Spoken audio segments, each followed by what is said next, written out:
अध्यक्ष श्री महोदय। राहुल शेवाले जी। धन्यवाद अध्यक्ष महोदय। बैंकिंग विनिमय संशोधन विधेयक 2020 को जो 14 सितंबर 2020 को लोकसभा में पेश किया गया है, वह बैंकिंग विनियमन अधिनियम 1949 में संशोधन करने के लिए है। अधिनियम बैंकों के कामकाज को नियंत्रित करता है और लाइसेंसिंग, प्रबंधन जैसे विभिन्न पहलुओं पर विवरण प्रदान करता है। यह विधेयक 26 जून 2020 को घोषित बैंकिंग नियमन अध्यादेश 2020 को प्रस्तापित करने के लिए है।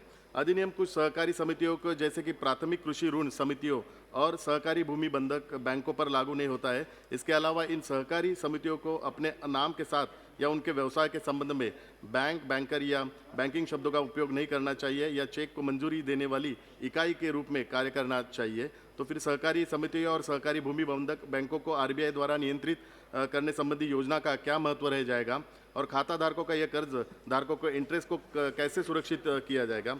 महोदय, 26 जून को केंद्र सरकार द्वारा इस अध्यादेश को लाने का मकसद सभी सहकारी और प्राइवेट बैंकों को आरबीआई की छतरी के नीचे लाने का था। तो पीएमसी बैंक के मुद्दे, जो मेरी कॉन्स्टिट्यूंसी में बहुत सारे उसके डिपॉजिटर है, उसके मेंबर्स हैं, तो बैंक में मुद्दे को सुलझाने के लिए, पीएमसी बैंक के मुद्दे को सुलझाने के लिए और एक सौहार्दपूर्ण समाधान के लिए आरबीआई के क्यों देरी कर रहे हैं, और ये वे दिल्ली उच्च न्यायालय को हलफनामा सौंपकर सहकारी बैंक की पूंजी संरचना की व्याख्या कर रहे हैं। वास्तव में ये हास्यास्पद है कि पीएमसी बैंक का कोई उचित समाधान अभी तक नहीं हो पाया है और अकाउंट धारकों को कोई राहत नहीं मिली है। पीएमसी बैंक घोटाला नवंबर 2019 में हुआ। एक साल बीत जाने पर अभी आरबीआई की इस मामले में कोई उचित समाधान निकल नहीं पाया। ये दुखद है। सुवर्ण सहकारी बैंक का भारतीय विदेशी बैंक में विलय हो गया है। मराठा मंदिर कोऑपरेटिव बैंक और दक्षिण भारतीय कोऑपरेटिव बैंक का सारस्वत बैंक में विलय हुआ है। तो फिर आरबीआई को और पीएमसी बैंक के विषय में भी इसी तरह कोई कदम उठाने में क्या दिक्कत है? पीएमसी बैंक के विलय की सभी शर्तों को पूरा करता है, और तो पीएमसी बैंक को भी किसी राष्ट्रीयकृत बैंक में विलय करना देना चाहिए, जिससे खाता धारकों को राहत मिल सके। जैसे कि स्टेट बैंक ऑफ इंडिया ने येस बैंक को बचाने के में सहयोग किया और वे एलआईसी, आईडीबीआई, एचडीएफसी ये आदि हितधारकों के से फंड जुटाकर छोटे भुगतान में बैंक में बदलने में मदद किया है।